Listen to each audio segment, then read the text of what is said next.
নিশ সিলেকশনের আরো দুটো রয়েছে, একটা হচ্ছে ইউটিউব, একটা হলো ইউটিউব কিডস। যে আমি ইউটিউবে কাজ করব, এই ইউটিউবের মধ্যে আমরা কোনটাকে আবার বেছে নেবো, ইউটিউব না ইউটিউব কিডস? একদম দেখো, ইউটিউব কিডস এর ভিডিও টাইপ সম্পূর্ণ আলাদা, ইউটিউবের ভিডিও টাইপ সম্পূর্ণ আলাদা। একই জায়গায় কাজ হচ্ছে ঠিকই কথা, কিন্তু দুটো দর্শক, কিডসে কারা, যাদের বয়স 12-13 বছরের মধ্যে, তাহলে আমার দেখতে হবে আমার অডিয়েন্সের বয়স কত। তাহলে আমি নিশ্চয়ই একটা কিডস ভিডিও বানালাম আর ফাইন্যান্সের ভিডিও বানাচ্ছি, তার কোনো বেনিফিট নেই। এটা মাথায় রাখতে হবে আমাদের কিন্তু, যে আমরা ইউটিউবের ভিডিও বানাচ্ছি না ইউটিউব কিডস এর ভিডিও বানাচ্ছি।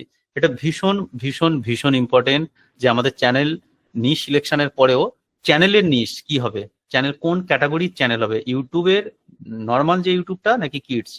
আমাদের ইউটিউবের পার ডে ভিউয়ার সংখ্যা হলো 125 থেকে 130 মিলিয়ন। এবারে যদি ইউটিউব কিডস হয়, এটা চোখ দাঁড়িয়ে যাওয়ার মতো ব্যাপার, 500 মিলিয়ন পার ডে। তাহলে ইউটিউব কিডস এর মার্কেট কিন্তু অনেক গুণ বেশি। আমরা কি নিয়ে কাজ করব, কিডস যদি নিয়ে কাজ করি কি নিয়ে করব, বা বড় নিয়ে। বারবার একটা কথাই বলছি, হেন কোনো টপিক নেই যেটা নিয়ে ইউটিউবে কাজ করা যায় না। আরেকটা আমি ইউটিউবের চ্যানেল দেখাই, দেখুন এই চ্যানেলটা। তাহলে এদের ভিডিওর প্যাটার্নটা কি, বাচ্চাদের কার্টুনের উপর। তাহলে আপনি চাইলে কার্টুনের উপর ভিডিও বানাতে পারেন।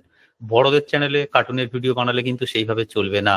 তাহলে বড়দের কার্টুনের ভিডিও কি হবে, গল্প টাইপ হতে হবে, স্টোরিক্যাল যদি কার্টুন চালান তাহলে বড়দের জন্য চলবে। আর যদি বাচ্চাদের জন্য করেন তাহলে আমাদের এই ধরনের ভিডিও করতে হবে। আমি আরেকটা জিনিস আপনাকে দেখাই, দেখছি ক্যাট শো। আপনি যদি ক্যাট শোর উপর ভিডিও করতে পারেন, দেখুন এই প্রত্যেক টপিক, সমস্ত ধরনের টপিকের উপর আপনি কাজ করতে পারেন আপনার ক্রিয়েটিভিটি কাজে লাগিয়ে।